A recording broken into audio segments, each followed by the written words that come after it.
Tapi kalau Islam Indonesia kata Mbah Mun tuh kayak padi, jadi ya agak doyong-doyong sedikit gitu. Ketika ditanya, kenapa kalau Anda sholat cepat? Setan baru tata-tata mau goda, saya sudah selesai kata.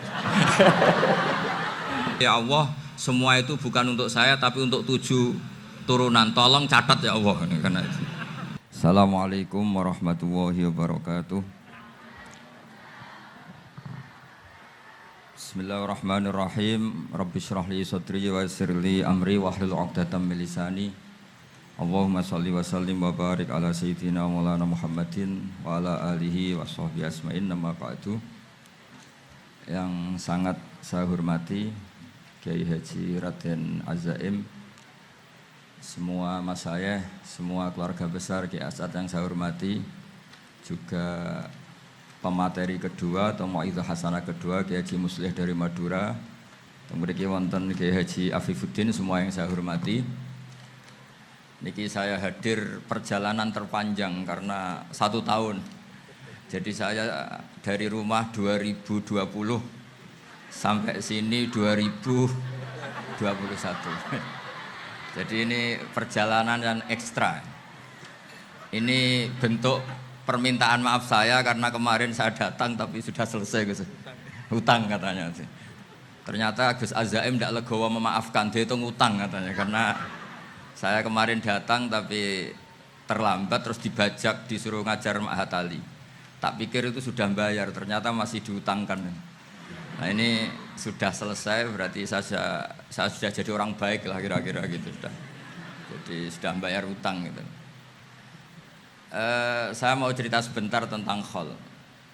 Dulu 84 guru saya Kiai Haji Maimun Zubair, semua mas saya se-Indonesia rawuh ke sini untuk muktamar, termasuk bapak kandung saya Kiai Haji Nur Salim ikut datang, ikut menyaksikan betapa pondok ini zaman itu masih Kiai As'ad jadi tonggak sejarah penting dalam NU, yaitu kembali ke Khittah 26.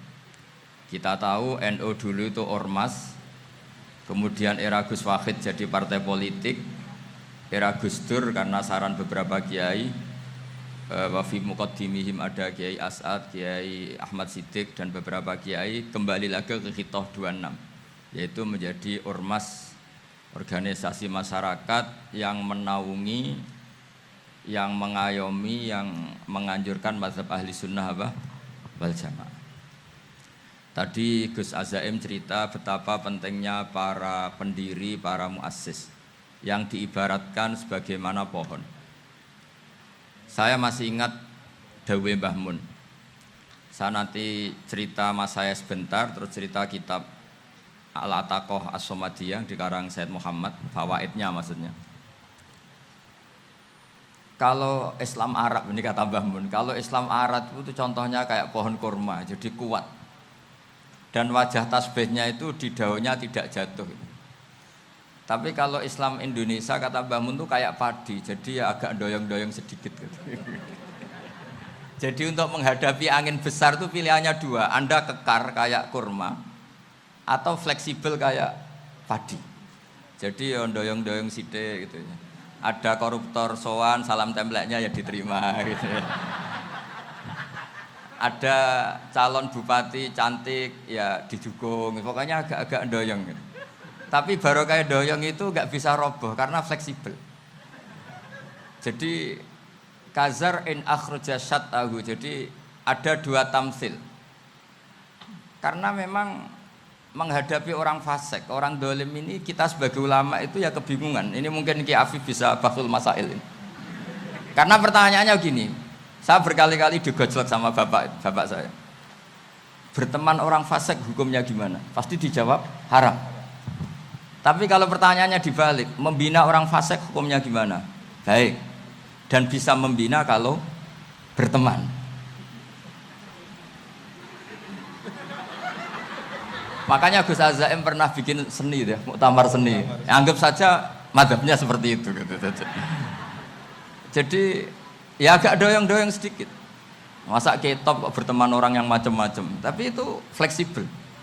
Nyatanya tetap soleh sampai sekarang gitu. Itu berarti itu ya gitu kata Mbah Mun itu.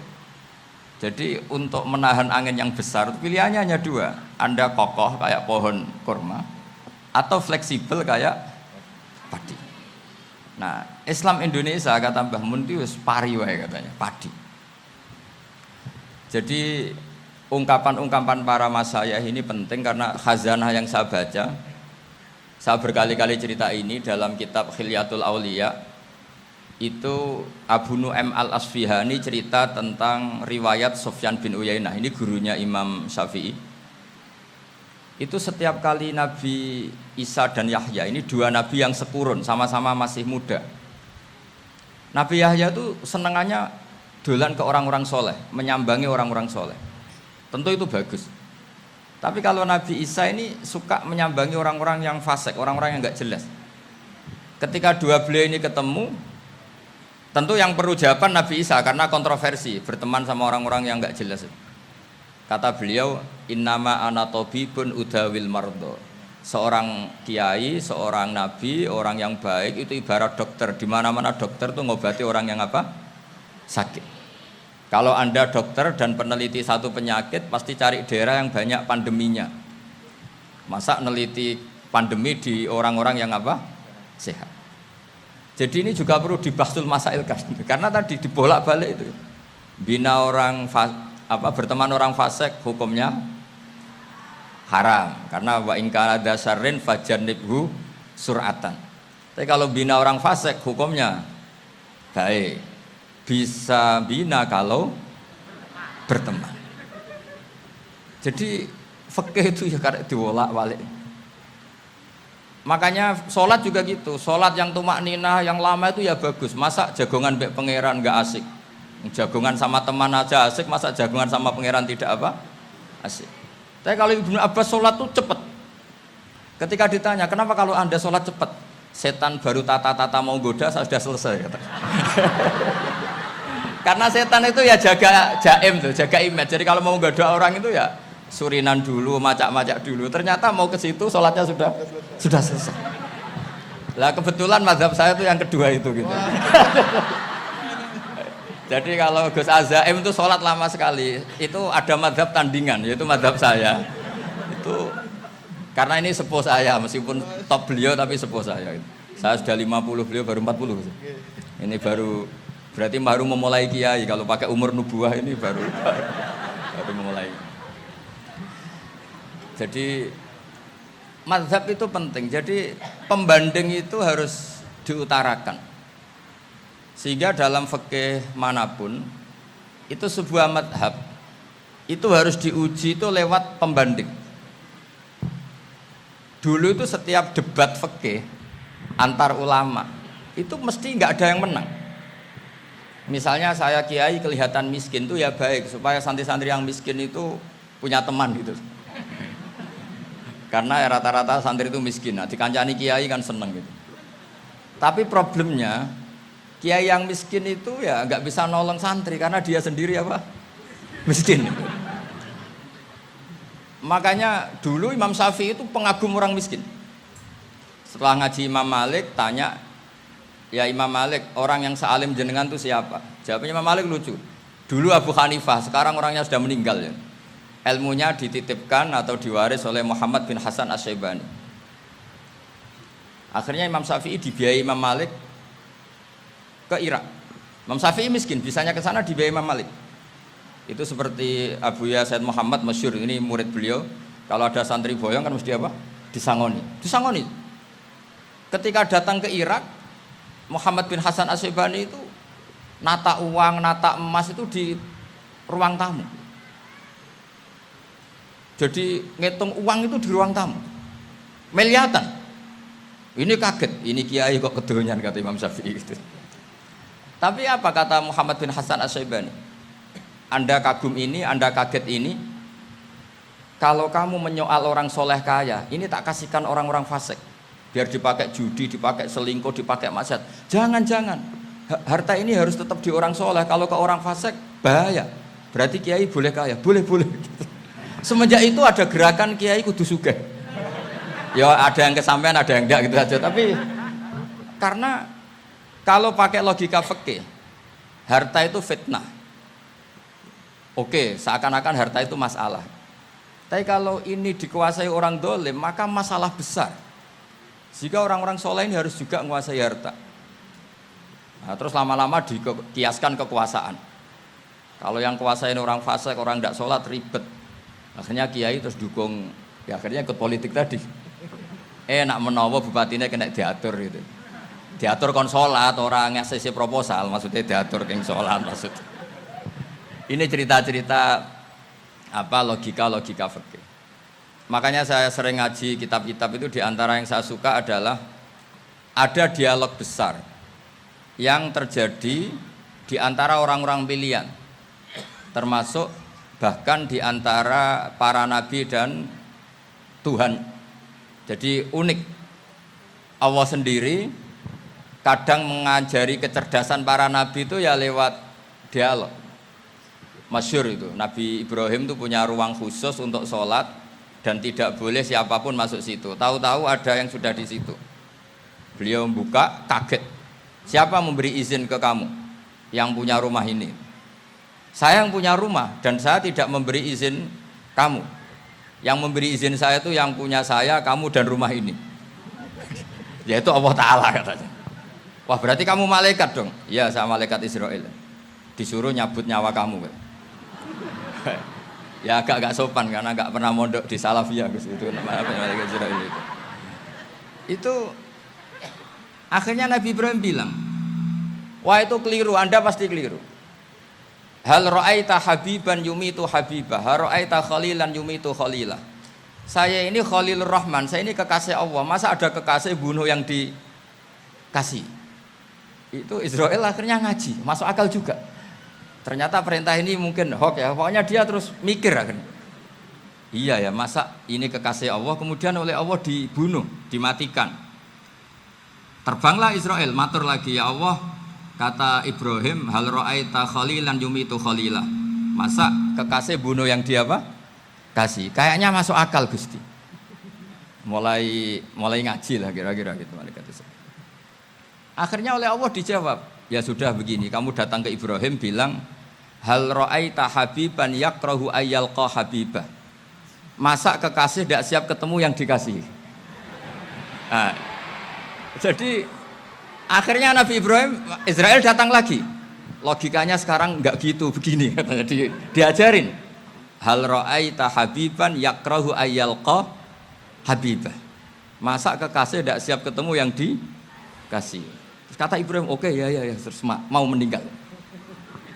Jadi kalau jenengan cinta betul sama Allah ya harus, ya tidak usah, jangan sekarang tapi.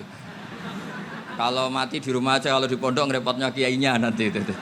Tapi nanti setelah punya cucu banyak lah. Nah, barokahnya baca ini, dialog-dialog orang pilihan ini akan tersibak. Karena tidak dalam semua kebaikan itu nggak ada logikanya, rata-rata ada logikanya. Misalnya begini, kalau Anda orang soleh, kemudian anak Anda pamit mau sekolah di Jerman, pilihan Anda mengizinkan apa enggak? Karena potensi jadi fasik ya tinggi, karena di tempat-tempat maksiat. Potensi berdakwah dari daerah yang untuk daerah yang tidak ada dai-nya menjadi ada. Itu mesti ulama itu berdebat. Misalnya punya anak pamit mau kembali atau keluarga. Yang satu cara berpikir optimis. Awal ada dai di beberapa negara Eropa itu ya barokahnya imigran, pekerja, mahasiswa. Dan semua itu bumi Allah, harus ada tasbih, harus ada tahmid. Dan itu harus dimulai dari kemauan atau mengizinkan anak asuh kita ke sana. Tapi di sisi yang lain potensi jadi fasik itu tinggi sekali. Pemana iman pas-pasan. Nah hal-hal seperti ini itu pasti jadi perdebatan. Dan kita harus menjawab. Dan tadi kayaknya di semua Basul Masail Pondok Salafiyah jawabnya pede semua, nggak ada ragu, nggak ada khilaf. Baguslah kalau pede. Meskipun nanti mungkin ada ulama lain yang cara berpikir apa? Berbeda. Sehingga ini saya cerita ya. Sehingga di kitab-kitab fikih, misalnya saya kok hidup di Bali sudah punya komunitas ngaji. Itu kok saya pindah ke Sukorejo sini. Banyak ulama yang mengatakan haram. Karena membiarkan bumi Allah yang sudah pernah ada orang yang sujud kemudian ditinggalkan kosong dan kemudian dikuasai orang yang tidak sujud. Jadi dianggap itu pembiaran. Jadi banyak di kitab Qalyubi, sarahnya Mahalli, jika ada seorang muslim yang hidup di negara orang kafir, dia nyaman, tidak dapat teror, itu nggak boleh lagi pindah ke negara Islam yang sehat. Karena takutnya li Allah yastau liyal kafir tilkal buk'ah, supaya bumi itu tidak dikuasai orang kafir. Jadi ini hal-hal yang para fuqaha itu harus berdebat. Karena ini masalah-masalah furu'iyah. Sehingga mulai dulu ya banyak ulama yang nyun sewu berpolitik, mulai Wali Songo sampai sekarang alhamdulillah yang minat banyak. Mungkin bedanya ikhlas sama tidaknya. Tapi kalau saya pernah dikeluhin utusan dari ya komunitas. Islam Indonesia itu dulu itu ceritanya banyak yang dari Kamboja. Kalau dulu orang cerita itu orang Cempa. Itu setelah di Indonesia besar Wali Songo dan Brawijaya 5 itu sudah mulai oleng, itu singkat cerita mereka berpikir ingin bikin kerajaan apa? Islam di Demak Mintoro dengan raja pertama yaitu Raden Fatah, karena Raden Fatah ini putra Brawijaya. Padahal setelah jadi kerajaan ini era cucu sudah konflik, berebut kekuasaan. Akhirnya sampai jadi Jipang, jadi Jogja, jadi Solo dan seterusnya. Tapi kata Mbah Mun itu tetap barokah. Karena orang Islam terus terbiasa mimpin. Sekeliru-keliru sidik, pokoknya orang Islam biasa mimpin. Sehingga zaman Mbah Hashim ya sudah mimpin Masumi, zaman Ki As'ad pengaruhnya besar, sampai sekarang Kiai pengaruhnya besar. Nah barokahnya Kiai pengaruh besar ini sampai moral jadi ukuran. Misalnya sekarang ada calon bupati kok nggak sholat, itu pasti kalah. Jadi sholat itu jadi tolok ukur untuk calon apa? Bupati. Meskipun mungkin punya efek pura-pura sholat, tapi nggak apa-apa lah. Sementing moral ini jadi ukuran. Sementara yang di Thailand, di Patani, itu karena dulu pelajarannya tasawuf, itu orang nggak ambisi mimpin dunia. Tahu-tahu dipimpin. Dan akhirnya nyuwun sewu ya saake Islam-Islam yang dulu terlalu tasawuf karena nggak punya pengalaman memimpin, akhirnya lazimnya konsekuensinya hanya dipimpin. Tapi Islam Indonesia beda, karena kulino mimpin itu akhirnya dari orang Islam biasa menjadi Islam yang sholat sampai Islam yang bisa ngaji itu bisa mimpin negara. Tentu yang paling populer dimulai Gus Dur. Jadi ini sesuatu yang barokahnya istihad para kiai, sementing Islam kulino mimpin. Sehingga di Indonesia itu barokahnya itu, kebaikan itu jadi tolok ukur. Ada orang kok terkenal koruptor atau terkenal nyuwun sewu selingkuh atau terkenal apa itu pasti tidak jadi. Karena moral itu menjadi tolok ukur. Dan itu adalah politik para kiai. Jadi ini saya cerita dan itu negara juga akhirnya untung karena seleksi agama sama negara itu sama-sama kiai ya bilang negara harus dipimpin orang soleh, negara juga bilang seperti itu. Nah, ketokohan-ketokohan para beliau-beliau ini yang maulah bekerja sama dengan umarok. Kita tahu dulu Pak Harto ya rawuh ke sini ketika Muktamar 84, rawuh ke Ki As'ad, ketika mau kembali ke Khittah juga dirembuk oleh ulama dan umarok. Dan akhirnya ini menjadi negara yang alhamdulillah semoga selalu menuju baldatun thayyibatu wa rabbun ghafur. Nah, kemudian di sini saya tabarruk dengan Said Muhammad, gurunya Kiai Haji Azaim. Saya mau cerita tentang amaliyah tadi. Saya sebetulnya nggak niat bacakan bab itu, gara-gara ada khataman jumlahnya banyak saya jadi pusing. Ini panitianya tanya, khatam betul apa enggak? Iya Gus, khatam betul. Tapi kayaknya saya tidak yakin itu. Karena saya ini kan dari pondok tahfidz itu. Biasanya anak khataman itu ya rodok bodoni itu. Wes dibaca buanter sing nyemak ya mau ndelok pojoke tok.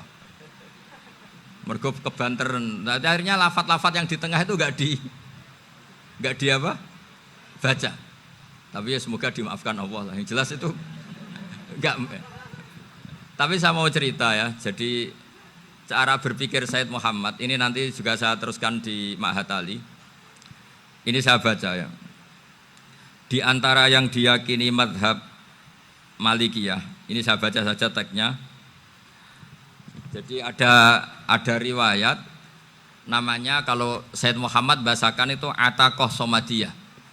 Kalau di Indonesia kadang orang bilang al-ataqoh al-kubro, yaitu dengan membaca surat Ikhlas. Di sini jumlahnya hanya 100 kali, kila 1000 kali. Tadi berapa semua? 700 juta ini sudah susuk banyak ini. Di sini hanya 40, riwayat lagi 100, 1000. Terus sampean tadi berapa? 800 juta. Wah, ini sudah susuk ini. Itu anak cucu sampean pasti masuk surga itu kalau gitu. Ini saya baca, ini kitabnya Said Muhammad ini. Suratul Ikhlasi wal Itqu minan nar. Akhrajat Tabrani fil Kabir an Fairuz ad-Dailami wa Ibnu Uftin Najasi. Waqad khadaman Nabiyya sallallahu alaihi wasallam. Orang ini jadi khadimnya Nabi. Qala Rasulullah sallallahu alaihi wasallam, "Man qara'a qul huwallahu ahad mi'ata marratin fi shalat ghairiha katabahu lahu bara'atan minan nar." Ini hanya berapa ini? Mi'ata marrah. Berarti kalau satu orang itu cukup 100. Tadi sudah untuk 7 turunan tadi untuk orang berapa? 800 juta. Ya, untuk 7 turunan cukup ya? Cukup. Untuk 7 turunan. Ya sudah. Susuk ini sudah susuk ini. Aduh, ribet ini. Nah, ini tak cari pembenarannya, ini supaya keren. Ini di halaman 188 Abwabul Farad. Warwa Ibrahim bin Muhammad al-Khiyari fi fawaitihi an Khudzaifa marfu'an.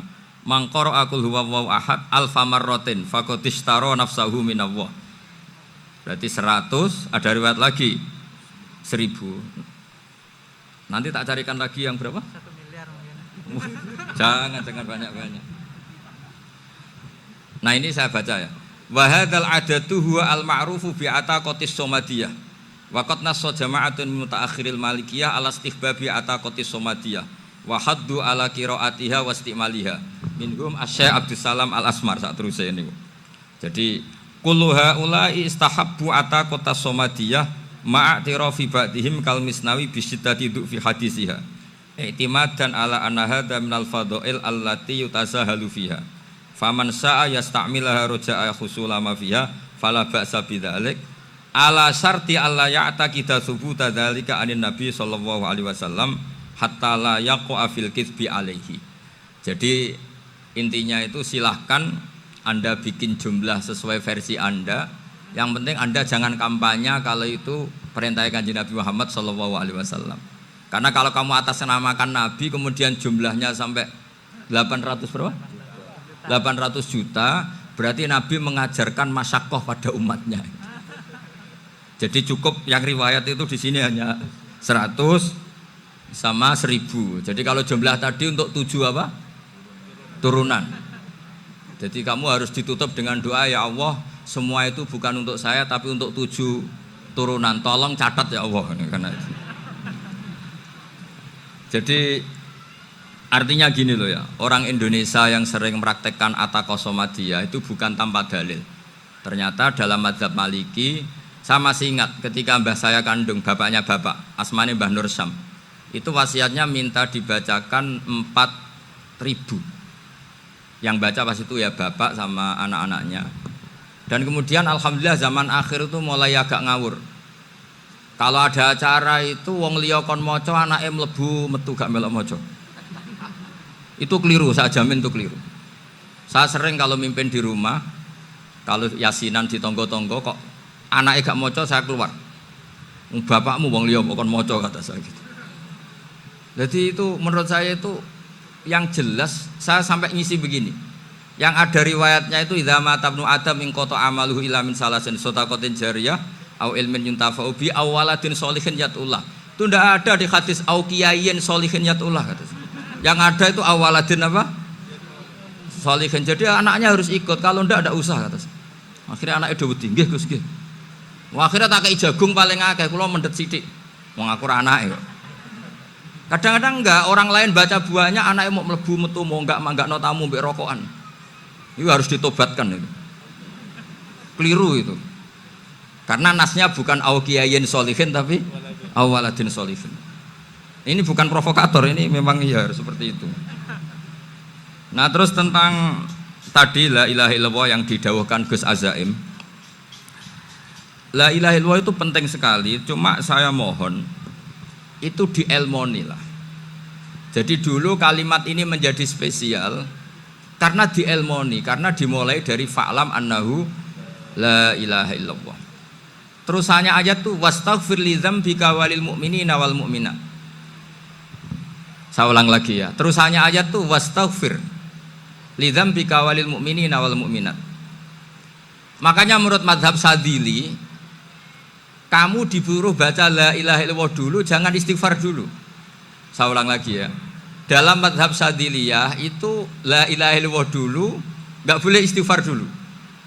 Alasannya masuk akal. Orang yang kafir 70 tahun itu sekali baca la ilaha illallah itu langsung yughfar lahum ma qad salaf.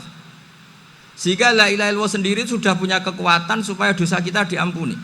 Qul lil ladzina kafaru iyantahu yughfar lahum ma qad salaf. Cara menghentikan kekafiran gimana? Dia melafadzkan la ilaha illallah. Ini kalimat yang begitu saktinya sampai orang yang kafir puluhan tahun itu dosanya semuanya terhapus hanya karena melafadzkan la ilaha illallah.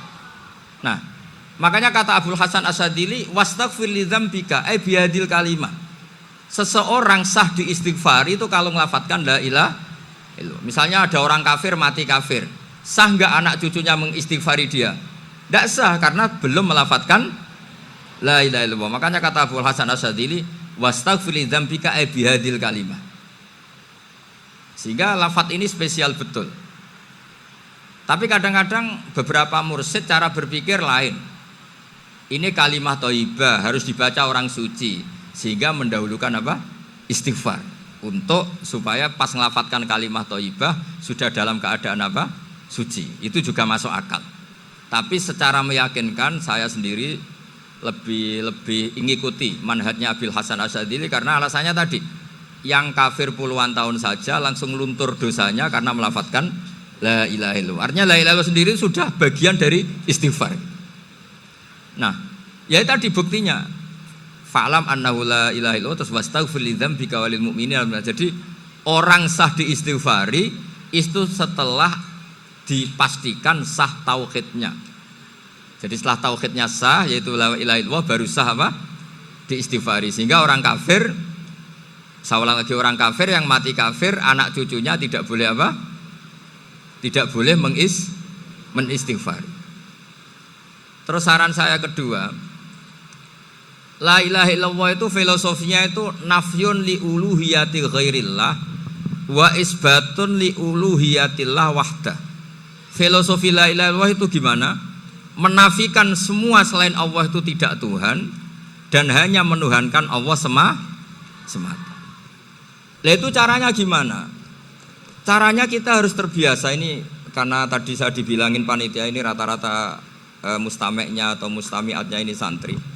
Caranya gimana? Dilatih pakai logika. Saya berkali-kali cerita kalau ngaji, saya sekaligus kampanye.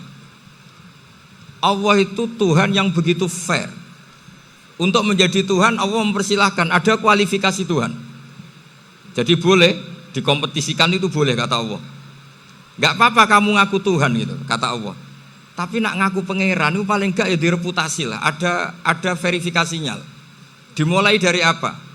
Ya kalau jadi Tuhan itu setidaknya bikin langit bumi lah. Aturannya gitu. Jadi kalau daftar bupati ya daftarlah ke KPU. Masa tahu-tahu jadi apa? Tuhan kemudian tidak punya prestasi bikin langit bumi. Sehingga Allah itu cara ngendikan itu ya fair. Qul ara'aitum ma tad'una min dunillah aruni madza khalaqu minal ardi am lahum syirkum fis samawat. Coba yang kamu tuhankan selain saya, prestasinya apa? Ketika saya bikin bumi itu apa ikut bikin? Terus am lahum syirkum fis samawat. Kalau bikin langit, kalau nggak bisa ya urun lah gitu. Urun semen apa urun bego, pokoknya urun lah gitu. Urun ora, gawe bumi ora, ngerti-ngerti ngaku dadi pangeran.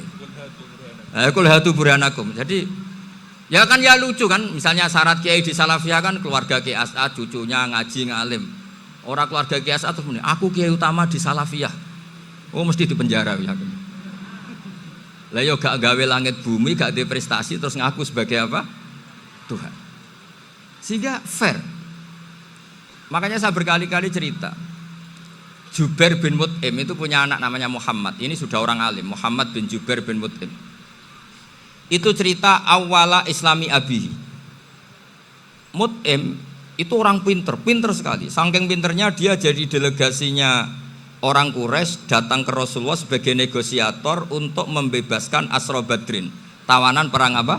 Badar. Yang namanya disuruh itu pasti orang pinter.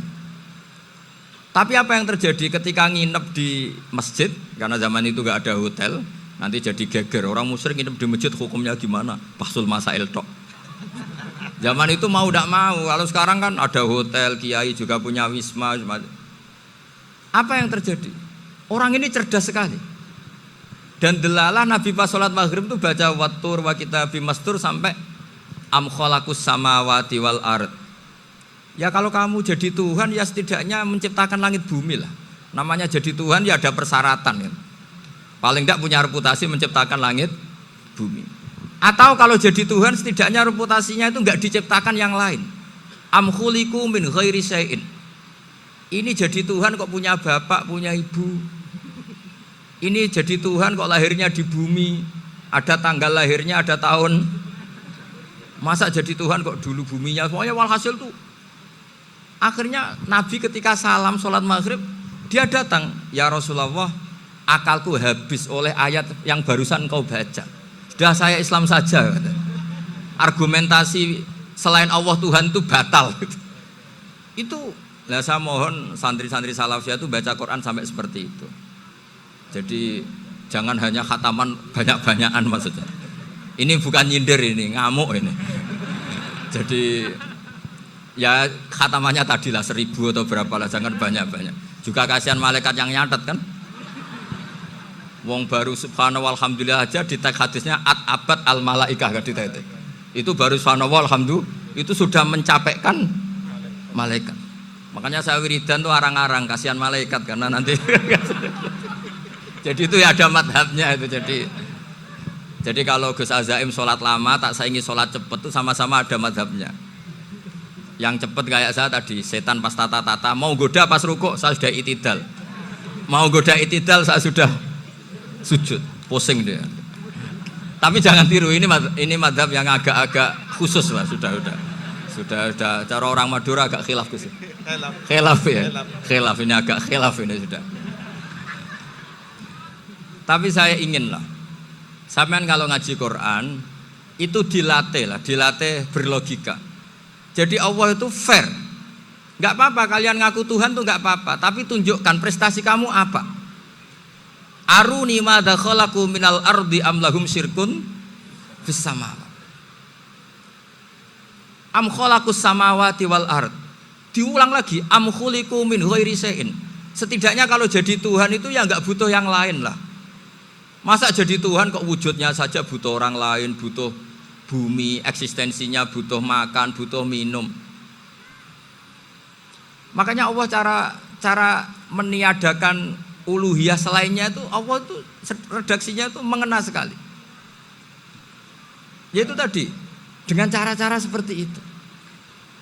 Sebagian ayat disebutkan ma asyattuhum khalqas samawati wal ardi wala khalqa anfusihim. Wong Tuhan kok enggak punya reputasi bikin langit, bikin bumi, bahkan untuk menciptakan dirinya sendiri saja enggak bisa. Ya sudahlah, kamu enggak usah ngaku Tuhan, enggak level kata gitu. Akhirnya terus ditemukan Tuhan yang sejati, yaitu wal awwalu wal akhiru wal zahiru wal batin. Nah, itu yang Mut'im ini tadi termasuk orang yang sangat cerdas sekali. Padahal itu bacanya bukan pas basul masail enggak. Nabi pas sholat maghrib. Juga bukan pas ceramah enggak. Tapi itu didengarkan. Makanya termasuk ini spesial untuk hormat saya kepada Ki As'ad. Makanya saya ini kalau mentasjik santri-santri, ini agak sensitif, tapi sudah saya tidak perlu takut fitnah. Saya termasuk, kenapa saya ingin jadi ahli tafsir, tentu yang membentuk itu Mbah Maimun dan bapak saya. Bapak saya itu hafal Quran kayak hafal Fatihah, saking senengnya Quran itu. Mungkin bisa kamu saingi itu. Itu adalah orang kafir itu bisa paham Quran. Itu sangat menyinggung saya. Orang kafir itu bisa paham Quran. Ketika Umar Islam itu karena mendengar apa coba? Mendengar apa? Quran. Dan itu masih kafir apa sudah Islam? Masih kafir karena kalimat-kalimat yang di Quran itu begitu jelas wal kitabil mubin sehingga didengarkan orang kafir pun tuh ngefek. Makanya ketika Umar datang ke saudari putrinya kemudian dengar Toha ma anzalna alaikal Qur'an apa litasqa itu dia terus iman. Begitu juga Mut'im. Itu ketika dengar Nabi baca surat At-Tur ya langsung iman.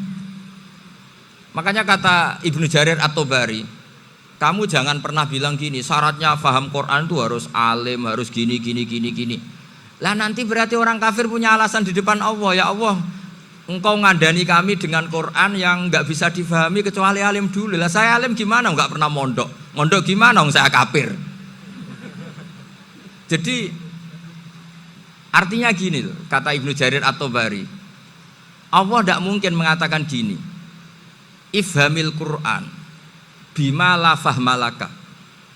Quran itu harus kamu fahami. Sementara orang kafir karena lafadznya Quran khusus gak bisa memahami.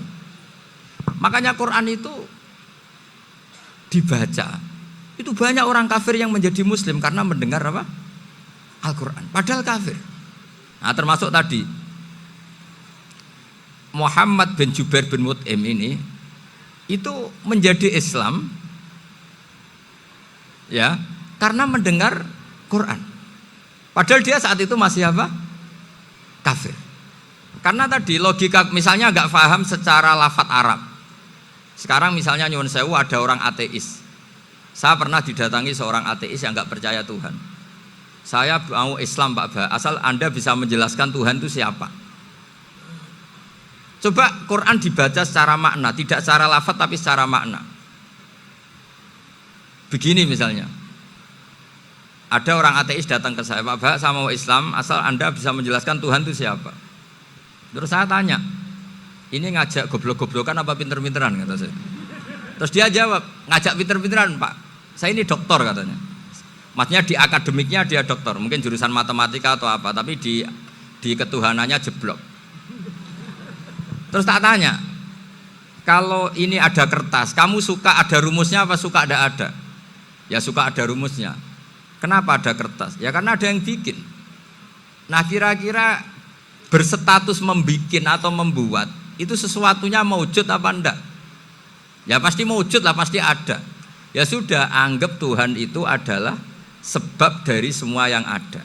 Masa alam yang seperti ini, langit dan bumi ini maujudat, kemudian kamu katakan kholaqohal adam, bahwa alam raya yang maujud ini diciptakan oleh ketiadaan. Ya juga, berarti Tuhan itu ya. Ya itu yang namanya Tuhan. Lah mulai dulu kiai-kiai ngomong gitu kan saya Islam katanya. Jadi kiai-kiai itu kadang-kadang kalau dakwah pokoknya KBU digawe Tuhan.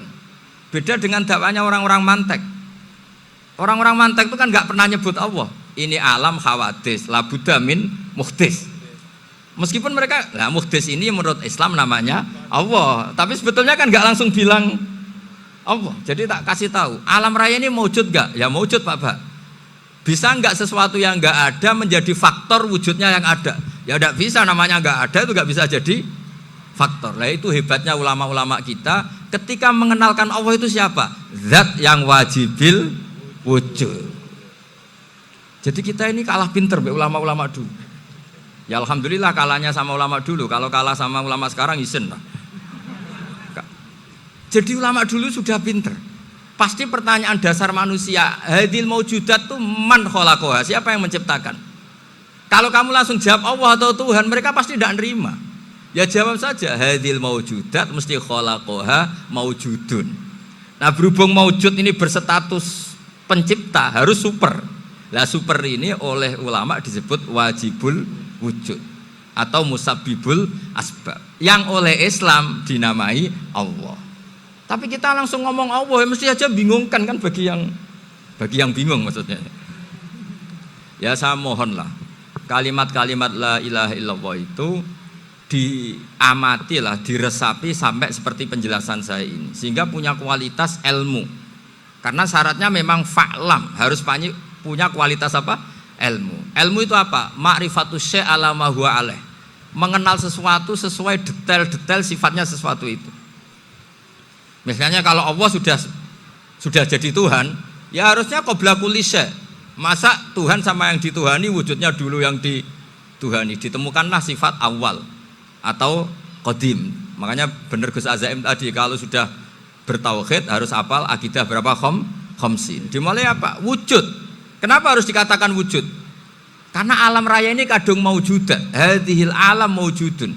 Masa maujudun khalaqahul adam, masa maujudat khalaqahul adam. Nah itu yang disebut am khuliqu min ghairi syai'in am humul khaliqun. Jadi saya mohon semohon-mohonnya, cobalah tradisi-tradisi lihat baru ayat ini dihidupkan lagi, sehingga kita baca Quran itu sekaligus menjadi orang yang sangat argumentatif. Karena Quran adalah qul falillahil hujjatul balighah. Dilatih. Jangan bosan, dilatih. Makanya kalau saya baca ayat-ayat seperti itu, cek fair Allah itu. Fair betul. Enggak apa-apa saya punya pesaing kata Allah, tapi yang imbang dong. Pas aku gawe langit ya bantulah, atau ada langit tandingan lah kira-kira gitu. Kalau saya bikin bumi ya ada bumi. Nah misalnya sekarang orang Cina bikin matahari, materinya dari mana coba? Dari yang sudah ada sekarang kan? Tetap saja agak ikut bikin kan? Tapi kalau Allah bikin langit bumi minal adam minal wujud. Kalau mereka paling rekayasa yang sudah wujud di otak-atik. Nah, harus sampai seperti itu. Sampai kata Gus Azaim kul hatu apa? Burhanakum tadi. Jadi ini cara-cara kita untuk menguatkan iman. Aruni madza khalaqu minal ardi am lahum syirkun fis samawati. Terus kata Allah, itu nih bi kitabim min qabli hadza au atharatim min ilmin. Kalau kamu enggak setuju teori ini kata Allah, cari kitab suci versi Anda. Aturan jadi Tuhan itu apa coba? Ya tetap saja semua kitab suci akan mengatakan di mana-mana Tuhan itu pencipta langit dan bumi. Jangan yang lahir di bumi jadi Tuhan. Jangan Lata Uzza jadi Tuhan. Jangan karena sakti jadi Tuhan. Nah ini di sini pentingnya ilmu balaghah, ilmu mantek yang alhamdulillah di pondok-pondok kita masih diajari. Makanya kata mantek sebetulnya ilmu akal hanya menemukan hadil maujudat khalaqaha maujudun. Nah yang maujud ini siapa? Ya wajibul wujud. Nah kemudian Islam menamai ini Allah Subhanahu wa ta'ala. Makanya ulama dulu itu kalau ngendikan Allah itu siapa? Zat sing wajibul wujud. Itu filosofinya luar biasa. Karena dengan seperti ini bisa menafikan teori ateisme bahwa alam raya ini diciptakan oleh ketiadaan. Makanya saya bilang tadi, ngajak goblok-goblokan apa pinter-pinteran gitu. Lah nek ngajak goblok-goblokan yang ngene, hadhil maujudat khalaqahal adam. Terus kita goblok bareng. Loh iya kan barang maujud diciptakan yang tidak maujud. Wong ora wujud kok mempengaruhi sing wujud. Ya monggo nak goblok bareng kata. Akhirnya, enggak loh Gus, saya ini dokter masa kamu ajak goblok? Ya sudah pinter saja kata saya. Alhamdulillah karena debat kecil ini dia menjadi nyaman lagi dengan apa? Islam. Memang saya tentu nggak bisa disalahkan doktoralnya karena di ilmu yang selain apa? Teologi gitu. Tapi kan polanya dia pasti pinter. Makanya ini sekaligus mengingatkan anak-anak lah. Kecakapan menjelaskan itu harus dilatih karena di antara kelebihannya Quran itu wal kitabil apa? Mubin, yaitu kitab yang punya kemampuan menjelaskan. Ini yang terakhir saya beri contoh. Terakhir ini penjelasan Quran. Dulu orang kafir itu cara berpikir itu begini, Muhammad, urusan kita ini banyak, problem kita banyak. Masa iya urusan yang banyak ini cukup dengan satu Tuhan? Kalau problem banyak ya Tuhannya harus banyak. Ada Tuhan pohon, Tuhan hujan. Ya kayak Cina itu ada Dewi Kuan Im keberuntungan, ada yang sial, yang pokoknya diurus yang banyak lah. Maka mereka bilang aja'alal alihata ilaha wahida inna hadza la syai'un ujab. Ini aneh, urusan banyak kok Tuhannya satu, ini aneh lah. Tapi Nabi secara sabar, dan yang diomongnya orang kafir. Tidak anak Mahatali, orang kafir. Jadi nanti kalau anak Mahatali gak paham Quran kebangetan, orang kafir saja paham. Akhirnya Nabi secara santai, secara rileks memberi penjelasan gini. Kalau Anda menjadi buruh, kalau orang Arab dulu bilang abdan. Kamu suka enggak punya majikan banyak, perintahnya beda-beda, semuanya memaksa kamu untuk nurut. Sama punya majikan satu yang baik. Ya enggak suka lah Muhammad kalau majikan saya banyak, semuanya berhak merintah saya, enggak enak. Majikannya satu saja. Terus kata Nabi, Tuhanmu itu majikan kamu. Kalau Tuhannya banyak, kamu bingung, nanti perintahnya banyak. Akhirnya mereka paham. Dan itu segampang itu Allah memberi penjelasan. Daraba wa masalah rajulan fihi syuraka umutasyakisuna wa rajulan salamal lirajul. Hal yastawiyani masalah? Alhamdulillah. Langsung diberi analogi. Kalau kamu jadi buruh, punya majikan banyak yang perintahnya beda-beda. Kemudian jadi buruh yang majikannya satu, kamu milih mana? Ya milih satu Muhammad. Ya sudah. Kalau Tuhannya banyak, perintahnya banyak, kamu juga bingung. Langsung menjadi faham. Nah, ketika ada orang tidak ikhlas, Nabi cara memberi penjelasan juga gampang. Misalnya saya dikasih uang Gus Azaim 1 juta. Kemudian matur nuwun saya sama Pak Afif, aneh enggak? Saya ini orang aneh enggak? Orang aneh enggak? Itu Nabi kalau mencontohkan orang tidak ikhlas gitu. Kata Rasulullah, orang tidak ikhlas itu sebagaimana orang beli budak. Min kholisi malih, budak itu dibeli dari uangnya sendiri. Kemudian fa'amila hadal abdu, budak ini kemudian bekerja dan a'tohullatahu, hasilnya dikasihkan sama orang lain. Terus Nabi memberi percontohan, ayasurrukum ayyakuna abdukum kadzalik. Apa kamu suka kalau budak kamu seperti itu? Dulu orang-orang dulu kan beli budak untuk disuruh bekerja, terus disuruh setor apa hasilnya. Jadi budaknya kamu yang beli, yang biayai. Kalau sekarang mungkin nggak ada budak, gini lah. Saya nyuruh Zaid, tak kasih mobil, tak kasih bensin, tak kasih uang jalan supaya narik angkot. Hasilnya disuruh ngasihkan saya. Ternyata dikasihkan orang lain dan matur nuwun sama orang. Kamu suka punya budak seperti itu? Ya tidak suka ya Rasulullah. Ya ibaratnya seperti itu. Bumi yang bikin Allah, nyawa kamu yang bikin Allah, semua fasilitas dari Allah. Kemudian kamu menyembah selain Allah. Segampang itu. Dan Nabi telaten sampai dulu yang mayoritas orang kafir menjadi mayoritas Muslim. Dan semuanya tanpa paksaan. La ikroha fiddin. Karena qad tabayyana rusdu minal ghayy. Cara tabayyana gimana? Yaitu punya kemampuan menjelaskan. Wal kitabil apa? Mubin. Ini makanya saya mohon lah. Ini saya mohon semohon-mohonnya anak-anak ini kan kader-kadernya Mbah Samsul Arifin, Mbah As'ad, Gus Fawaid, sekarang Gus Azaim, semuanya harus punya kemampuan wal kitabil apa? Mubin. Sehingga di antara sifatnya Nabi itu fatonah, punya kecerdasan. Nabi itu gak pernah debat kalah itu, meskipun sudah terdesak gak pernah kalah. Pernah Nabi itu ngendikan la adwa wala tiarata, tidak ada penyakit menular. Ada orang yang mungkin kurang suka iseng, ada onta yang sudah gudiken dijejerno sama yang waras, ternyata yang waras jadi gudiken. Akhirnya Nabi diundang lah kira-kira gitu. Ya Rasulullah, kata engkau gak ada penyakit menular, tapi ini onta yang gak gudiken tak jejerkan yang gudiken ikut gudiken, berarti kan menular.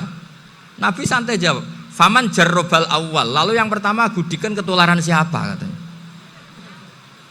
Wah kalau ini asli Nabi, ya sudah seperti itu. Jadi ngiranya dia menang karena yang gudikan pertama nulari yang kedua. Ternyata Nabi tanyanya lagi, faman jarrobal awala, yang gudikan yang pertama siapa? Oh ini asli ya maksud saya itu. Jadi Nabi itu gak pernah kalah. Karena Nabi punya apa? Fatona. Jadi saya mohon, ya tadi makanya ini efeknya itu khatamannya gak boleh banyak-banyak ya. Maksud saya kalau musim khataman ya gak apa-apa, khataman banyak-banyak. Tapi kalau gak musim khataman ya musim-musim tadabbur gitu. Tapi kalau ini musim khataman ya monggo lah. Cuma saya kok kasihan malaikatnya tadi itu kok. Ya ngoten mawon, minta maaf. Assalamualaikum warahmatullahi wabarakatuh.